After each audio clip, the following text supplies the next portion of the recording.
शांति। आज 9 मई 2022 दिन सोमवार की साकार मुरली।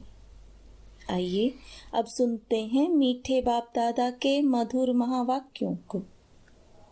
मीठे बच्चे, जिस बाप को तुमने आधा कल्प याद किया, अब उसका फरमान मिलता है तो उसे पालन करो। इससे तुम्हारी चढ़ती कला हो जाएगी। प्रश्न: तुम बच्चों को अपनी नेचर क्योर आपे ही करनी है, कैसे? उत्तर: एक बाप की याद में रहने और यज्ञ की प्यार से सेवा करने से नेचर क्योर हो जाती है, क्योंकि याद से आत्मा निरोगी बनती है और सेवा से अपार खुशी रहती है। तो जो याद और सेवा में बिजी रहते हैं, उनकी नेचर क्योर होती रहती है। गीत: तूने रात गवाई सोए के। ओम शांति। बच्चों ने गीत सुना। मालाएं फेरते फेरते युग बीते। कितने युग? 2 युग। सतयुग त्रेता में तो कोई भी माला नहीं फेरते हैं। कोई की भी बुद्धि में यह नहीं है कि हम ऊंच जाते हैं फिर नीचे आते हैं। हमारी अब चढ़ती कला होती है, हमारी अर्थात भारत की। जितनी भारतवासियों की चढ़ती कला और उतरती कला होती है, उतना और कोई की भी नहीं। भारत ही श्रेष्ठाचारी और भ्रष्टाचारी बनता है। भारत ही निर्विकारी, भारत ही विकारी। और खंडों व धर्मों से इतना ताल्लुक नहीं है। वह कोई हेवन में नहीं आते हैं। भारतवासियों के ही चित्र हैं। बरोबर राज्य करते थे। तो बाप समझाते हैं, तुम्हारी अब चढ़ती कला है। जिसका हाथ पकड़ा है वह तुमको साथ ले जाएंगे। हम भारतवासियों की ही चढ़ती कला है। मुक्ति में जाकर फिर जीवन मुक्ति में आएंगे। आधा कल्प देवी देवता धर्म का राज्य चलता है। 21 पीढ़ी चढ़ते हैं, फिर उतरती कला हो जाती है। कहते हैं चढ़ती कला तेरे भाने सर्व का भला। अब सर्व का भला होता है ना, परंतु चढ़ती कला और उतरती कला में तुम आते हो। इस समय भारत जितना कर्ज लेता है उतना और कोई नहीं लेते। बच्चे जानते हैं, हमारा भारत सोने की चिड़िया था। बहुत साहूकार थे। अभी भारत की उतरती कला पूरी होती है। विद्वान आदि तो समझते हैं कलयुग की आयु अजुन 40,000 वर्ष चलनी है। बिल्कुल ही घोर अंधियारे में है। समझाना भी बड़ी युक्ति से है, नहीं तो भगत लोग चमक जाते हैं। पहले पहले तो परिचय दो बाप का देना। भगवानुवाच है कि गीता सबका माई बाप है। वर्षा गीता से मिलता है, बाकी सब है उनके बच्चे। बच्चों से वर्षा मिल ना सके। तुम बच्चों को गीता से वर्षा मिल रहा है ना। गीता माता का फिर पिता भी है। बाइबल आदि कोई को भी माता नहीं कहेंगे। तो पहले पहले पूछना ही यह है कि परम पिता परमात्मा से तुम्हारा क्या ताल्लुक है। सभी का बाप एक है ना। सभी आत्माएं भाई भाई हैं ना। एक बाप के बच्चे। बाप मनुष्य सृष्टि रचते हैं प्रजापिता ब्रह्मा द्वारा। तो फिर तुम आपस में भाई बहन हो जाते हो, तो जरूर पवित्र रहते होंगे। पतित पावन बाप ही आकर तुमको पावन बनाते हैं युक्ति से।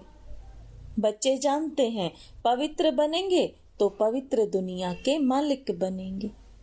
बहुत भारी आमदनी है। कौन ऐसा होगा जो 21 जन्म की बादशाही लेने के लिए पवित्र नहीं बनेगा? और फिर श्रीमत भी मिलती है। जिस बाप को आधा कल्प याद किया है, उनका फरमान तुम नहीं मानेंगे, उनके फरमान पर नहीं चलेंगे तो तुम पाप आत्मा बन जाएंगे। यह दुनिया ही पाप आत्माओं की है। राम राज्य पुण्य आत्माओं की दुनिया थी। अब रावण राज्य पाप आत्माओं की दुनिया है। अभी तुम बच्चों की चढ़ती कला है। तुम विश्व के मालिक बनते हो, कैसे गुप्त बैठे हो। सिर्फ बाप को याद करना है, माला आदि फेरने की कोई बात नहीं। बाप को याद करते तुम काम करो। बाबा, आपके यज्ञ की सेवा स्थूल सूक्ष्म दोनों हम कैसे इकट्ठे करते हैं। बाबा ने फरमान किया है, ऐसे याद करो। नेचर क्योर कराते हैं ना। तुम्हारी आत्मा क्योर होने से शरीर भी क्योर हो जाएगा। सिर्फ बाप की ही याद से तुम पतित से पावन बनते हो। पावन भी बनो और यज्ञ की सेवा भी करते रहो। सर्विस करने में बड़ी खुशी होगी। हमने इतना समय बाप की याद में रह अपने को निरोगी बनाया अथवा भारत को शांति का दान दिया। भारत को तुम शांति और सुख का दान देते हो श्रीमत पर। दुनिया में आश्रम तो ढेर हैं, परंतु वहां कुछ भी है नहीं। उनको यह पता नहीं कि 21 पीढ़ी स्वर्ग का राज्य कैसे मिलता है। तुम अभी राजयोग की पढ़ाई करते हो, वो लोग भी कहते रहते हैं कि गॉड फादर आ गया। कहाँ है जरूर, सो तो जरूर होगा ना। विनाश के लिए बॉम्ब्स भी निकल चुके हैं। जरूर बाप ही हेवन की स्थापना, हेल का विनाश कराते होंगे। यह तो नरक है ना। कितनी लड़ाई मारा मारी आती है, बहुत डर है। बच्चों को कैसे भगा कर ले जाते हैं, कितने उपद्रव होते हैं। अभी तुम जानते हो कि यह दुनिया बदल रही है। कलयुग बदल फिर सतयुग हो रहा है। हम सतयुग की स्थापना में बाबा के मददगार हैं। ब्राह्मण ही मददगार होते हैं। प्रजापिता ब्रह्मा से ब्राह्मण पैदा होते हैं। वह है कुख वंशावली, तुम हो मुख वंशावली। वह ब्रह्मा की संतान तो हो ना सके, तुमको एडॉप्ट किया जाता है। तुम ब्राह्मण हो, ब्रह्मा की औलाद। प्रजापिता ब्रह्मा तो संगम पर ही हो सकता है।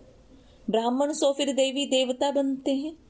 तुम उन ब्राह्मणों को भी समझा सकते हो कि तुम कुख वंशावली हो। कहते हो ब्राह्मण देवी देवताए नमः। ब्राह्मणों को भी नमस्ते, देवताओं को भी नमस्ते करते हैं। परंतु ब्राह्मणों को नमस्ते तब करें जबकि अभी हो। समझते हैं यह ब्राह्मण लोग हैं, तन मन धन से बाबा की श्रीमत पर चलते हैं। वह ब्राह्मण जिस्मानी यात्रा पर ले जाते हैं। यह तुम्हारी है रूहानी यात्रा। तुम्हारी यात्रा कितनी मीठी है। वह जिस्मानी यात्राएं तो ढेर हैं, गुरु लोग भी ढेर हैं, सबको गुरु कह देते। अभी तुम बच्चे जानते हो हम मीठे शिव बाबा की मत पर चल उनसे वर्षा ले रहे हैं ब्रह्मा द्वारा। वर्षा शिव बाबा से लेते हैं। तुम यहाँ आते हो तो फट से पूछता हूँ किसके पास आए हो।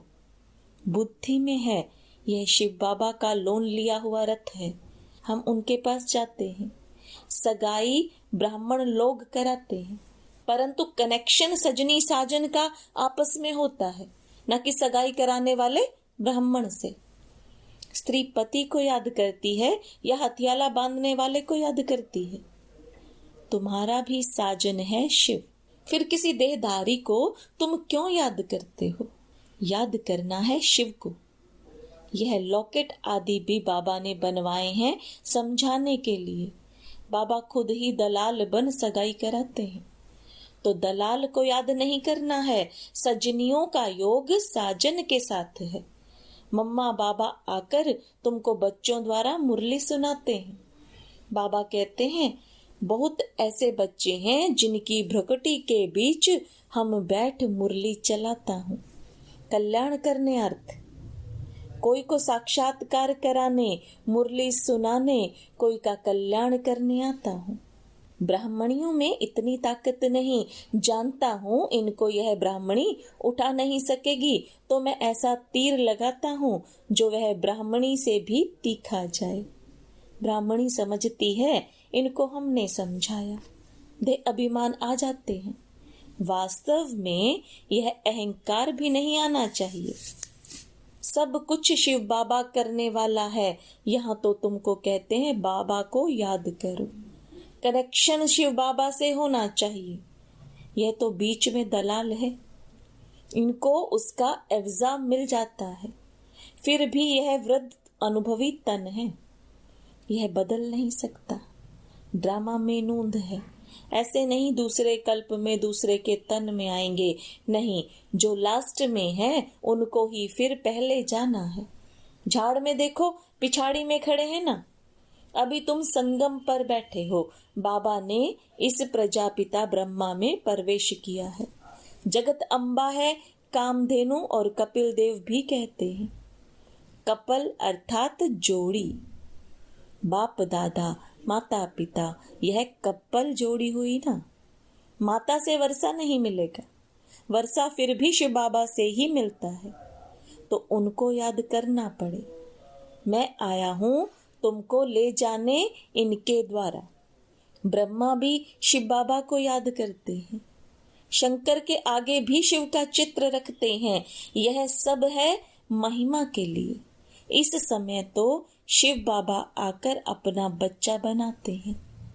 फिर तुम बाप को बैठ थोड़े ही पूजेंगे। बाप आकर बच्चों को गुल गुल बनाते हैं, गटर से निकालते हैं, फिर प्रतिज्ञा भी करते हैं, हम कभी पतित नहीं बनेंगे। बाप कहते हैं गोद लेकर फिर काला मुंह नहीं करना, अगर किया तो कुल कलंकित बन पड़ेंगे। हारने से उस्ताद का नाम बदनाम कर देंगे। माया से हारे तो पद भ्रष्ट हो पड़ेगा। और कोई सन्यासी आदि यह बातें नहीं सिखलाते हैं। कोई है जो कहेंगे मास में एक बार विकार में जाओ, कोई कहते हैं 6 मास में एक बार जाओ। कोई तो बहुत अजामिल होते हैं। बाबा ने तो बहुत गुरु किए हैं, वह ऐसे कभी नहीं कहेंगे कि पवित्र बनो। समझते हैं हम ही नहीं रह सकते। सेंसिबल जो होगा वह झट कहेगा तुम ही नहीं रह सकते हो, हमको कैसे कहते हो। फिर भी कहते हैं जनक मिसल सेकंड में जीवन मुक्ति का रास्ता बताओ। फिर गुरु लोग कहते हैं ब्रह्म को याद करो तो तुम निर्वाण धाम में जाएंगे। जाते तो कोई नहीं है, ताकत ही नहीं। सर्व आत्माओं के रहने का स्थान है मूल वतन, जहां हम आत्माएं स्टार मिसल रहती हैं। यह पूजा के लिए बड़ा लिंग बनाते हैं। बिंदी की पूजा कैसे होगी? कहते भी हैं भ्रकुटी के बीच चमकता है अजब सितारा। तो आत्मा का बाप भी ऐसे होगा ना। बाप का देह नहीं है, उस स्टार की पूजा कैसे हो सकती? बाप को परम आत्मा कहा जाता है, वह तो फादर है। जैसे आत्मा है वैसे परमात्मा है, वह कोई बड़ा नहीं है। उनमें यह नॉलेज है। इस बेहद के झाड़ को और कोई भी नहीं जानते हैं। बाप ही नॉलेजफुल है, ज्ञान में भी फुल है, पवित्रता में भी फुल है। सर्व का सदगति दाता है, सर्व को सुख शांति देने वाला है। तुम बच्चों को कितना भारी वर्षा मिलता है और कोई को मिल ना सके। मनुष्य तो कितना गुरु को पूजते हैं, अपने बादशाह को भी इतना नहीं पूजते हैं। तो यह सब अंधश्रद्धा है ना। क्या क्या करते रहते हैं, सब में ग्लानि ही ग्लानि है। कृष्ण को लॉर्ड भी कहते हैं तो गॉड भी कहते हैं। गॉड कृष्ण हेवन का पहला प्रिंस, लक्ष्मी नारायण के लिए भी कहते हैं। यह दोनों गॉड गॉडेज हैं। पुराने पुराने चित्रों को बहुत खरीद करते हैं, पुरानी पुरानी स्टैम्प्स भी बिकती है ना। वास्तव में सबसे पुराना तो शिव बाबा है ना, परंतु किसी को पता नहीं। महिमा सारी शिव बाबा की है, वह चीज तो मिल ना सके। पुराने ते पुरानी चीज कौन सी है? नंबर 1 शिव बाबा। कोई भी समझ नहीं सकते कि हमारा फादर कौन है, उनका नाम रूप क्या है। कह देते उनका कोई नाम रूप नहीं है, तब पूजते किसको? शिव नाम तो है ना। देश भी है, काल भी है। खुद कहते हैं मैं संगम पर आता हूं। आत्मा शरीर द्वारा बोलती है ना। अभी तुम बच्चे समझते हो शास्त्रों में कितनी दंत कथाएं लगा दी हैं, जिससे उतरती कला हो गई है। चढ़ती कला सतयुग त्रेता, उतरती कला द्वापर कलयुग, अब फिर चढ़ती कला होगी। बाप बिगर कोई चढ़ती कला बना ना सके। यह सब बातें धारण करनी होती हैं, तो कोई भी काम आदि करते याद में रहना है। जैसे श्रीनाथ द्वारे में मुंह को कपड़ा बांध काम करते हैं। श्रीनाथ कृष्ण को कहते हैं। श्रीनाथ का भोजन बनता है ना। शिव बाबा तो भोजन आदि नहीं खाते हैं। तुम पवित्र भोजन बनाते हो तो याद में रह बनाना चाहिए, तो उससे बल मिलेगा। कृष्ण लोक में जाने के लिए व्रत नेम आदि रखते हैं। अभी तुम जानते हो हम कृष्णपुरी में जा रहे हैं, इसलिए तुमको लायक बनाया जाता है। तुम बाप को याद करते तो फिर बाबा गारंटी करते हैं तुम कृष्णपुरी में जरूर जाएंगे। तुम जानते हो हम अपने लिए कृष्णपुरी स्थापन कर रहे हैं, फिर हम ही राज्य करेंगे। जो श्रीमत पर चलेंगे वह कृष्णपुरी में आएंगे। लक्ष्मी नारायण से भी अधिक कृष्ण का नाम वाला है। कृष्ण छोटा बच्चा है तो महात्मा के समान है। बाल अवस्था सतो प्रधान है, इसलिए कृष्ण का नाम जास्ती है। अच्छा, मीठे मीठे सिकिलदे बच्चों प्रति माता पिता बाप दादा का याद प्यार और गुड मॉर्निंग। रूहानी बाप की रूहानी बच्चों को नमस्ते।